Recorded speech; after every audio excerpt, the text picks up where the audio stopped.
మనం ఈరోజు క్లాస్లో రక్తం గురించి చూద్దాము. ఇది చాలా ఈజీగా ఉంటుంది, అంతే ఇంపార్టెంట్. చూద్దాం. బ్లడ్. ముఖ్యంగా రక్తం గురించి అధ్యయనం చేసే శాస్త్రాన్ని హిమటాలజీ అంటారు. హిమటాలజీ, ఓకేనా? రక్తం గురించి అధ్యయనం చేసే శాస్త్రాన్ని హిమటాలజీ అని అంటారు. మరి రక్తాన్ని fluid connective tissue, fluid connective tissue అని అంటారు. ఎందుకు ఫ్లూయిడ్ కనెక్టివ్ టిష్యూ అన్నారు? చూడండి, ద్రవరూప సంయోజక కణజాలము, ఓకేనా? ద్రవరూప సంయోజక కణజాలం. ఎందుకు? ఇది లిక్విడ్ స్టేట్లో ఉంటుంది. కనెక్టివ్ అంటే ఏంటి? కనెక్టివ్ అంటే శరీరంలో ప్రతి భాగాన్ని కలుపుతూ ప్రసరణ జరుగుతూ ఉంటుంది. టిష్యూ అంటే నెంబర్ ఆఫ్ సెల్స్ ఉంటాయి. రక్తంలో నెంబర్ ఆఫ్ సెల్స్ ఉంటాయి. Red blood cells, white blood cells, ప్లేట్లెట్లు ఉంటాయి. కాబట్టి నెంబర్ ఆఫ్ సెల్స్ ఉన్నాయి కాబట్టి ఏమన్నారు? ఫ్లూయిడ్ కనెక్టివ్ టిష్యూ, ద్రవరూప సంయోజక కణజాలము అన్నారు. మరి రక్తము క్షీరదాల్లో ఎంత శాతం ఉంటుందంటే వాటి శరీర బరువులో 8 నుంచి 10% ఉంటుంది. క్షీరదాలలో వాటి యొక్క శరీర బరువులో 8 నుంచి 10% వరకు ఉంటుంది. మరి వాటి యొక్క స్వభావం, రక్తం యొక్క స్వభావం ఏంటంటే క్షార స్వభావము. క్షార స్వభావం. దాని యొక్క pH వాల్యూ ఎంత ఉంటుంది? pH వాల్యూ ఎంత ఉంటుందంటే 7.4గా ఉంటుంది. అందుకే మనం క్షార స్వభావము అని చెప్పుకున్నాము. బలహీనమైన క్షార స్వభావంగా ఉంటుంది. మరి రక్తము ఎలా ఉంటుంది, ఏ రంగులో ఉంటుంది అంటే ఎర్రగా ఉంటుంది. ఎర్రగా ఉండడానికి కారణం ఏంటి? ఇందులో ఏముంది? హిమోగ్లోబిన్ ఉంటుంది. హిమోగ్లోబిన్ ఉంటుంది. మరి హిమోగ్లోబిన్ ఎర్రగా ఉండడానికి కారణం ఏంటి అంటే అందులో ఫెర్రస్ అణువులు ఉన్నాయి. ఎన్ని ఉన్నాయి? 4 ఫెర్రస్, ఇనుము ఉంది కనుక హిమోగ్లోబిన్లో ఎర్రగా ఉంటుంది. ఇది రక్తంలో ఉంది కాబట్టి రక్తము ఎర్రగా ఉంటుంది. ఓకేనా? ఇది చాలా ఇంపార్టెంట్ బిట్, గుర్తుపెట్టుకోండి. హిమోగ్లోబిన్. హిమోగ్లోబిన్లో హిమ్ ప్లస్ గ్లోబిన్. హిమ్లో ఏముంటాయి అంటే పోర్ఫైరిన్ అనే సైకిల్స్ ఉండడం వలన, అంటే ఐరన్కి సంబంధించిన అణువులు ఉండడం వలన హిమ్ అనేది ఎరుపు రంగుని సంతరించుకుంటుంది. గ్లోబిన్ అంటే ప్రోటీన్ అణువు. కాబట్టి హిమ్ ప్లస్ గ్లోబిన్, హిమోగ్లోబిన్, ఇవి పోర్ఫైరిన్స్ అణువు, గ్లోబిలిన్ ప్రోటీన్ అణువు కలవడం వల్ల హిమోగ్లోబిన్ ఏర్పడుతుంది. మరి అన్ని జీవులలో రక్తం ఎర్రగా ఉంటుందా? అన్ని జీవులలో రక్తం ఎర్రగా ఉంటుందా లేదా మరి ఏదైనా రంగులో ఉంటుందా అంటే మనము ప్రీవియస్ క్లాస్లో చెప్పుకున్నాం. సకశేరుకాలన్నిట్లో, అంటే సకశేరుకాలు అంటే ఎవరిక్కడ? Fishes, amphibians, reptiles, birds and mammals అన్నీ కూడా సకశేరుకాలు. వీటిలో రక్తం ఏ విధంగా ఉంటుంది? ఎర్రగా ఉంటుంది. ఎర్రగా ఉండడానికి హిమోగ్లోబిన్ కారణము. మరి అకశేరుకాలలో, అనిలెడా జీవుల్లో, వానపాములో కూడా రక్తం ఎర్రగా ఉంటుంది. కానీ ఇక్కడ రక్తం ఎర్రగా ఉండడానికి హిమోగ్లోబిన్ ఎర్ర రక్త కణాల్లో కాకుండా ప్లాస్మాలో ఉంటుంది. ఇది చాలా ఇంపార్టెంట్ బిట్టు, గుర్తుపెట్టుకోండి. ఎర్ర రక్త కణాలు వానపాములో లేవు. మరి హిమోగ్లోబిన్ ఎక్కడ ఉంటుంది? ప్లాస్మాలో ఉంటుంది. ఓకేనా? వానపాములో ప్లాస్మాలో హిమోగ్లోబిన్, హెచ్బి అనేది, హిమోగ్లోబిన్ అనేది ఉంటుంది. Very very important bit. Next, మరి ఆర్థోపోడా జీవులైన బొద్దింక, నెక్స్ట్ సీతాకోక చిలుకలు, తూనీగలు, నెక్స్ట్ కొన్ని రకాలైన ఆర్థోపోడా జీవులన్నిట్లో కూడా రక్తము తెల్లగా ఉంటుంది. ఎందుకు అంటే రక్తంలో ఏం లేదు? రక్తంలో హిమోగ్లోబిన్ లేదు. కనుక వాటి రక్తం ఎలా ఉంటుంది? తెల్లగా ఉంటుంది. ఎలా ఉంటుంది? తెల్లగా ఉంటుంది. ఆర్థ్రోపోడా జీవులన్నింటిలో కూడా. మరి మొలస్కా జీవులలో రక్తం ఏ విధంగా ఉంటుంది అంటే నీలం రంగులో ఉంటుంది. ఎందుకు నీలం రంగులో ఉంటుంది అంటే అక్కడ హిమోగ్లోబిన్ బదులు హిమోసైనిన్ ఉంటుంది. హిమోసైనిన్ ఉంటుంది. మరి హిమోగ్లోబిన్ ఏముంటుంది? ఫెర్రస్ ఉంటుంది. మరి హిమోసైనిన్ ఏముంటుంది? కాపర్ ఉంటుంది. హిమోసైనిన్లో కాపర్ ఉంటుంది. అందుకని రక్తము నీలి రంగులో ఉంటుంది. ఓకేనా? నీలి రంగులో ఉంటుంది. ఉదాహరణకి ఇక్కడ వచ్చేసరికి నత్తలు, పీతలు, రొయ్యలు కూడా వీటిలో రక్తం ఏ విధంగా ఉంటుంది అంటే నీలి రంగులోనే ఉంటుంది. కారణం హిమోసైనిన్. ఏముంటుంది హిమోసైనిన్లో? కాపర్ ఉంటుంది. కాపర్ ఉండటం వల్ల రక్తము నీలి రంగులో ఉంటుంది. ఓకేనా? నెక్స్ట్ ఇక్కడ రొయ్య నీలిరంగు అని కొన్ని చోట్ల ఉంది, కొన్ని చోట్ల ఆర్థ్రోపోడా జీవి కాబట్టి వైట్ అని ఉంది. ఓకేనా? నెక్స్ట్ ఇప్పుడు మనం జీవుల గురించి చూసాము. నెక్స్ట్ ఇప్పుడు రక్త వర్ణన గురించి చూద్దాం.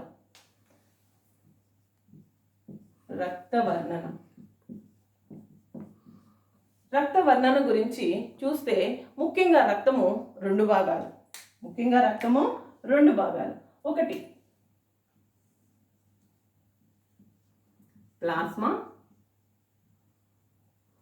రెండు బ్లడ్ సెల్స్. రెండు భాగాలు ప్లాస్మా, బ్లడ్ సెల్స్ అన్నమాట.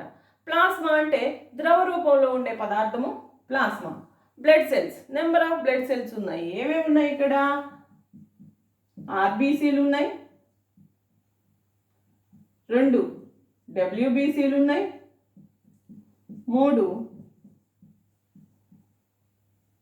థ్రాంబోసైట్స్ ఉన్నాయి. Red blood cells, white blood cells and thrombocytes. Number of blood cells ఉన్నాయి కాబట్టి మనం ఇక్కడ టిష్యూ అని కూడా కనెక్టివ్ టిష్యూ అన్నాం. ఫ్లూయిడ్ అంటే ఏంటి? ప్లాస్మా. టిష్యూ అంటే బ్లడ్ సెల్స్. ఓకేనా? కాబట్టి ఇక్కడ రక్తంలో ప్లాస్మా ఎంత శాతం ఉంటుంది? 55% ఉంటుంది. మరి బ్లడ్ సెల్స్ ఎంత ఉంటాయి అంటే 45% ఉంటాయి. 45% ఉంటాయి. గుర్తుపెట్టుకోండి, ఇలాంటివి కూడా బిట్లు కడిగే అవకాశము ఉంది. రక్త రచనలో ప్లాస్మా, బ్లడ్ సెల్స్ ఉంటే ప్లాస్మా 55% ఉంటే బ్లడ్ సెల్స్ 45% ఉంటాయి. మనము ఇప్పుడు కొన్ని ప్రత్యేకతలు చెప్పుకుందాం. ఇప్పుడు మనం ప్లాస్మా గురించి చూద్దాం.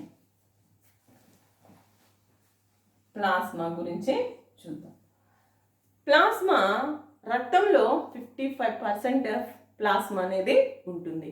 మరి ప్లాస్మాలో నీరు శాతం ఎంత ఉంటుందంటే 90% నీరు ఉంటుంది. ప్లాస్మాలో నీరు 90% ఉంటుంది. నెక్స్ట్ మిగిలిన 10% కర్బన అకర్బన పదార్థాలు ఉంటాయి. ఎంత శాతము? 10%. 90% నీరు ఉంటుంది, 10% కర్బన పదార్థాలు, అకర్బన పదార్థాలు ఉంటాయి. అందులో కూడా కర్బన పదార్థాలు ఎంత శాతం ఉంటాయి? కర్బన పదార్థాలు ఎంత శాతం ఉంటాయి అంటే 6 to 8% కర్బన పదార్థాలు ఉంటాయి. ఓకేనా? కర్బన పదార్థాలు 6 to 8% కర్బన పదార్థాలు ఉంటాయి. మరి నెక్స్ట్ అకర్బన పదార్థాలు ఎంత ఉంటాయంటే 0.85 to 0.9%, అంటే నియర్లీ 1% ఆఫ్ ఇనార్గానిక్ సబ్స్టాన్సెస్ ఉంటాయి. కర్బన పదార్థాలు అంటే ఆర్గానిక్ సబ్స్టాన్సెస్, అకర్బన పదార్థాలు అంటే ఇనార్గానిక్ సబ్స్టాన్సెస్ ఎంత ఉంటాయి? 6 to 8% ఉంటాయి.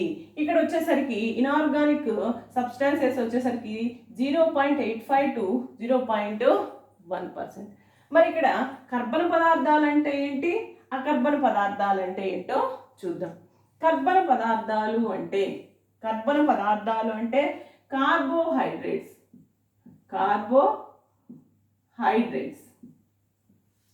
Next proteins next fats. ఇవన్నీ కూడా చూడండి, కర్బన పదార్థాల కిందకి ఏమొస్తాయంటే కార్బోహైడ్రేట్స్, ప్రోటీన్స్, ఫ్యాట్స్ వస్తాయి. ఇవి ఎక్కడి నుంచి వస్తాయి? ఆహారం తీసుకొని జీర్ణమైన తర్వాత ఇవి రవాణాకి సిద్ధంగా ఉంటాయి. సంక్లిష్ట పదార్థాలు సరళ పదార్థాలుగా మార్చబడి రవాణాకి సిద్ధంగా ఉంటాయి. అవన్నీ కూడా ప్లాస్మా ద్వారానే రవాణా చేయబడతాయి. కార్బోహైడ్రేట్లు సరళ రూపంలో ఏ రకంగా ఉంటాయంటే సుక్రోజులు, లాక్టోజులు, మాల్టోజులుగా ఉంటాయి. మరి ప్రోటీన్లు ఏ రూపంలో ఉంటాయి? ప్లాస్మాలో అమైనో ఆమ్లాలుగా ఉంటాయి. ఫ్యాట్స్ ఏ రకంగా ఉంటాయి? ఫ్యాటీ ఆమ్లాలుగా ఉంటాయి. గ్లిజరాలుగా, ఫ్యాటీ ఆమ్లాలుగా ఉంటాయి. ఈ రకంగా సరళ రూపాలు ప్లాస్మాలో ఉండి రవాణాకి సిద్ధంగా ఉంటాయి. నెక్స్ట్ అకర్బన పదార్థాలు అంటే ఏంటి? అకర్బన పదార్థాలు అంటే sodium, magnesium, calcium, chlorine, bicarbonate, సల్ఫేట్లు ఇవన్నీ కూడా అకర్బన పదార్థాలు. ఇవి కూడా ప్లాస్మాలో ఉంటాయి. ఇవే కాకుండా ఇంకా ఏముండొచ్చు అంటే హార్మోన్లు ఉంటాయి. వీటితో పాటు ఇంకా హార్మోన్లు ఉంటాయి. నెక్స్ట్ వివిధ రకాలైన వ్యర్థ పదార్థాలు కూడా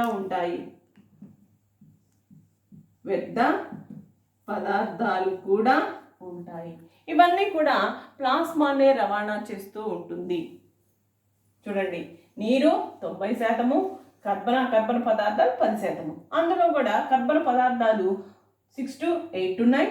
అకర్బన పదార్థాలు 0.85 to 0.9 ఉన్నాయి. ఇంకా ఏముంటాయి? హార్మోన్లు ఉంటాయి. నెక్స్ట్ వివిధ రకాలైన వ్యర్థ పదార్థాలు కూడా ఉండి ఆయా భాగాలకు సరఫరా చేయడానికి ప్లాస్మానే సహాయపడుతూ ఉంటుంది.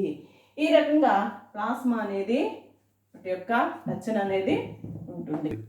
ప్లాస్మాలో ప్రత్యేకంగా ఏ పదార్థం ఎక్కువగా ఉంటుంది అంటే ప్రోటీన్లు. చూడండి, ప్రోటీన్స్ ఎక్కువగా ఉంటాయి. ప్లాస్మాలో ఎక్కువగా ఉండేవి ఏవి అంటే ప్రోటీన్స్. చాలా ఇంపార్టెంట్ బిట్టు. కార్బోహైడ్రేట్లా, ప్రోటీన్సా, ఫ్యాట్సా, లేకపోతే హార్మోన్సా అని అడిగినప్పుడు ప్రోటీన్స్ ఎక్కువగా ఉంటాయి. ఇది చాలా ఇంపార్టెంట్ బిట్టు. చూడండి, ఇక్కడ ఈ టాపిక్ నుంచి ప్రతి ఎగ్జామ్కి బిట్టు గ్యారంటీగా వస్తుంది, గుర్తుపెట్టుకోండి. ఆర్గ్యుమెంట్స్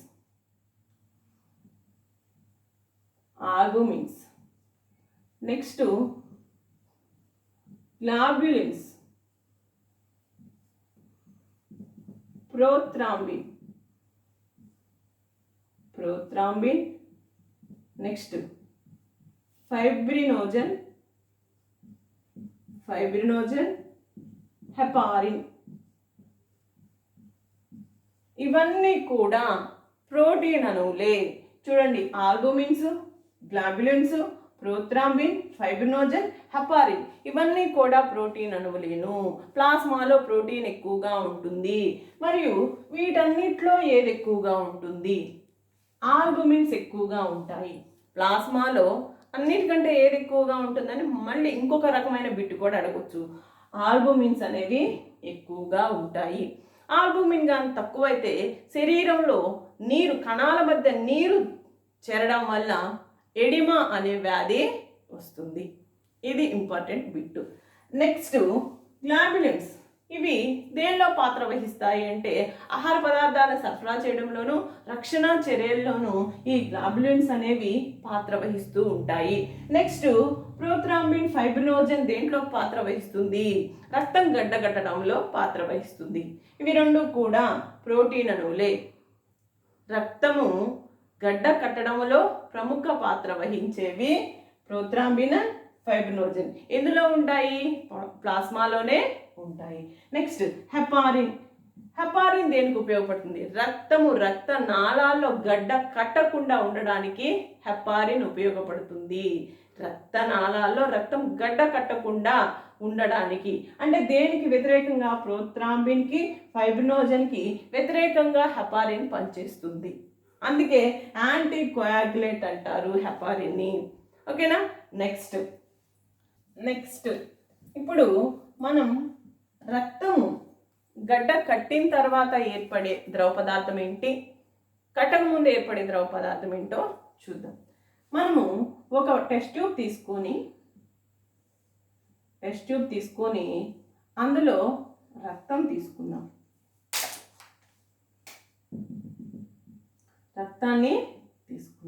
రక్తాన్ని తీసుకొని 5 to 10 minutes కదిలించకుండా పరీక్ష నాళికని అలాగే ఉంచితే రక్తం గడ్డ కట్టిన తరువాత కణాలన్నీ కూడా, అంటే బ్లడ్ సెల్స్ అన్నీ కూడా కిందకి పేరుకుపోతాయి. పైకి ఒక ద్రవం తేలుతుంది. ఎప్పుడు? రక్తం గడ్డ కట్టిన తరువాత. దానిని ఏమంటారు? సీరం అని అంటారు.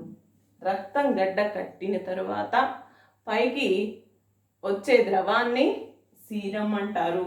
కింద బ్లడ్ సెల్స్ అన్నీ పేరుకుపోతాయి, పైకి ద్రవం తేలితే దాన్ని సీరం అంటారు. ఓకేనా? అలా కాకుండా మనము రక్తం తీసుకున్న తర్వాత దీనిలో సోడియం ఆక్సాలేట్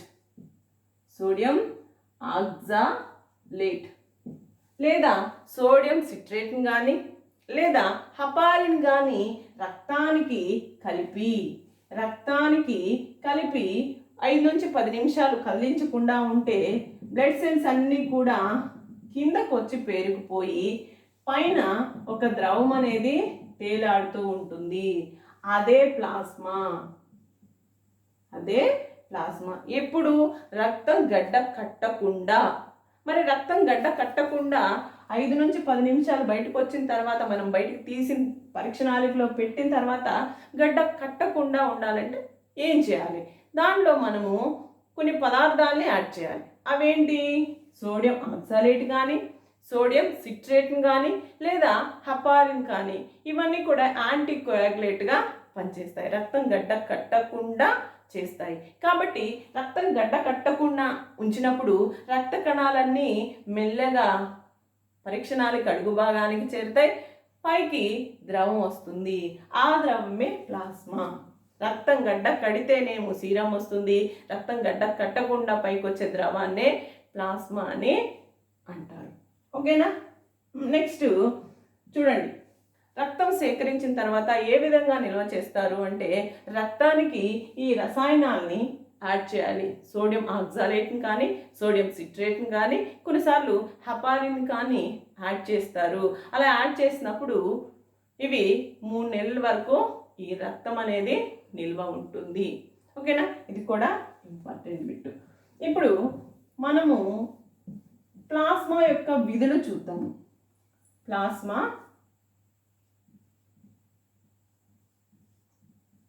విధులు. ఇవి ప్లాస్మా అనేది చాలా ముఖ్యమైన విధుల్ని పోషిస్తూ ఉంటుంది. రక్తము యొక్క విధులు ఏంటి? రక్తం విధులు ఏంటి అంటే, మనము ఆహార పదార్థాన్ని సరఫరా చేయడంలో రక్తము పాత్ర వహిస్తుంది. నెక్స్ట్ వాయువుల యొక్క రవాణాలో పాత్ర వహిస్తుంది, రక్షణలో పాత్ర వహిస్తుంది, రకరకాలుగా చెప్పుకున్నాం. కానీ ఇందులో ఆక్సిజన్ని, కార్బన్ డైఆక్సైడ్ని సరఫరా చేయడానికి రెడ్ బ్లడ్ సెల్స్ ఉపయోగపడతాయి. నెక్స్ట్ దేహానికి రక్షణ సమకూర్చడంలో వైట్ బ్లడ్ సెల్స్ అనేవి ఉపయోగపడతాయి. రక్తం గడ్డ కట్టడానికి రక్త ఫలికలు, థ్రాంబోసైట్స్ ఉపయోగపడతాయి. మిగిలిన చర్యలన్నీ కూడా, రక్తం చేసే మిగిలిన చర్యలన్నీ కూడా ప్లాస్మానే చేస్తుంది. బ్లడ్ సెల్స్ పర్టికులర్గా వాటికి విధి ఉంది, మిగతా అన్నీ కూడా రక్తంలో ద్రవ పదార్థమైన ప్లాస్మానే చేస్తుంది. ఏం చేస్తుంది అవే చూద్దాం. అంటే ఆహార పదార్థం జీర్ణమై సరళ రూపంలో ఉన్న కార్బోహైడ్రేట్ని, ప్రోటీన్ని, నెక్స్ట్ ఫ్యాట్స్ని వివిధ భాగాలకు సరఫరా చేస్తుంది ప్లాస్మా. నెక్స్ట్ ఇంకా ఏం చేస్తుంది, సరఫరా చేసిన తర్వాత అక్కడ మిగిలిపోయిన వ్యర్థ పదార్థాన్ని ప్లాస్మానే తీసుకొస్తుంది. ఓకేనా, ప్లాస్మానే తీసుకొచ్చి వ్యర్థ పదార్థాలు ఏ రకంగా అయితే బయటికి పంపించగలవో ఆ భాగాలకు చేరుస్తుంది. మరి ఏ ఏ భాగాలకు చేరుస్తుంది? ఊపిరితిత్తులకి కార్బన్ డయాక్సైడ్ని ప్లాస్మా చేరుస్తుంది కొంతవరకు. నెక్స్ట్ కొన్ని రకాలైన లవణాలని, వ్యర్థ పదార్థాలని చర్మానికి, కంటికి, మూత్రపిండాలకి చేరుస్తుంది. ఇంకా ఏం చేస్తుంది? ప్లాస్మా మంచి బఫర్గా పనిచేస్తుంది. ఓకేనా, బఫర్గా పనిచేస్తుంది. నెక్స్ట్ హార్మోన్ని రవాణా చేస్తుంది. ఎక్కడైతే హార్మోన్లు ఉత్పత్తి అవుతాయో అక్కడ నుంచి తీసుకొచ్చి ఎక్కడైతే అవి పనిచేయాలో ఆ భాగాలకి చేరువేసేది కూడా ప్లాస్మా. నెక్స్ట్ రక్తంలో, శరీరంలో నీటి శాతాన్ని సమతుల్యంగా ఉంచడానికి కూడా ఈ ప్లాస్మా ఉపయోగపడుతుంది. నెక్స్ట్ శరీర ఉష్ణోగ్రతను క్రమపరచడంలో కూడా ప్లాస్మా ప్రముఖ పాత్ర వహిస్తుంది. ఈ రకంగా చాలా ముఖ్యమైన విధుల్ని ప్లాస్మా పోషిస్తూ ఉంటుంది. ఓకేనా, ఇప్పుడు మనం కొన్ని ఇంపార్టెంట్ బిట్స్ చూద్దాం. జలగ మనం కొన్ని బిట్స్ చూద్దామని చెప్పుకున్నాం కదా, చూద్దాం. జలగ, దోమ ఇలాంటి వాటిని స్వాంగివోరస్ అంటారు. స్వాంగివోరస్ అంటే ద్రవరూప ఆహార పదార్థాలని, రక్తాన్ని తీసుకునే వాటిని స్వాంగివోరస్ అని అంటారు. మరి ఇవి రక్తాన్ని పీల్చుకోవాలంటే రక్తం బయటకు వచ్చిన తర్వాత 5 నిమిషాలలో గడ్డగట్టాలి. మరి ఇవి రక్తం చాలాసేపు పీల్చుకుంటా ఉన్నప్పుడు రక్తం ఏ విధంగా గడ్డగడుతుంది అంటే చూద్దాం. జలగ లాలాజలంలో హీరిడిన్ ఉంటుంది. ఓకేనా, హీరిడిన్ అనే పదార్థము ఉంటుంది. ఇది యాంటీ కోయాగులేట్గా పనిచేస్తుంది. లాలాజలంలో, జలగ లాలాజలంలో హీరిడిన్ ఉండడం వలన అది ఎక్కడి నుంచి అయితే రక్తాన్ని పీల్చుకుంటుందో ఆ రక్తం గడ్డగట్టకుండా ఈ హీరిడిన్ అనేది దాని యొక్క శరీరంలోకి ఇంజెక్ట్ చేస్తుంది. ఆ విధంగా రక్తం గడ్డగట్టదు కాబట్టి అది ఎంతసేపు అయిన రక్తాన్ని సేకరిస్తూనే ఉంటుంది. నెక్స్ట్ దోమ. దోమ కూడా రక్తాన్ని, ఆడదోమలు రక్తాన్ని గ్రహిస్తాయి. ఎందుకు అంటే వాటి యొక్క ప్రత్యుత్పత్తి కొరకు రక్తాన్ని సేకరిస్తాయి. ఎందుకు? రక్తము కొంత వెచ్చగా ఉంటుంది కాబట్టి ఆ వెచ్చదనము వాటి యొక్క గుడ్లు పొదగడానికి కావాలి కనుక రక్తాన్ని సేకరిస్తాయి. మరి ఇవి రక్తాన్ని సేకరించేటప్పుడు హీమోసైనిన్, వాటి యొక్క లాలాజలంలో హీమోసైనిన్ అనే పదార్థం ఉంటుంది. ఆ హీమోసైనిన్ లాలాజలంతో పాటు అవి కుట్టినప్పుడు లాలాజలంలో నుంచి రక్తంలోకి పంపించి రక్తం గడ్డగట్టకుండా చేస్తాయి. ఆ విధంగా గడ్డగట్టకుండా చేసి రక్తాన్ని గ్రహిస్తాయి. ఇవి కూడా చాలా ఇంపార్టెంట్ బిట్లు గుర్తుపెట్టుకోవాలి. వైద్య రంగంలో చెడు రక్తాన్ని గ్రహించడానికి జలగలను ఉపయోగిస్తారు. ఆ పద్ధతిని ఏమంటారంటే ఫ్లిబిటోమీ. ఓకేనా, ఫ్లిబిటోమీ అని అంటారు. ఈ పద్ధతిని ఉపయోగించి జలగల్ని, ఎక్కడైతే చెడు రక్తం ఉంది లేదా ఎక్కడైతే రక్తం గడ్డలు కట్టుందో ఆ ప్రదేశంలో జలగలను వదిలిపెట్టినప్పుడు ఆ జలగలు అక్కడ ఉన్న చెడు రక్తాన్ని అంతా గ్రహిస్తాయి. దాన్ని ఏమంటారు? ఫ్లిబిటోమీ అని అంటారు. ఈ విధంగా చాలా ఇంపార్టెంట్ బిట్లు ఉన్నాయి. మీరు చూసి ఇవన్నీ నేర్చుకోండి, చాలా యూస్ఫుల్గా ఉంటుంది.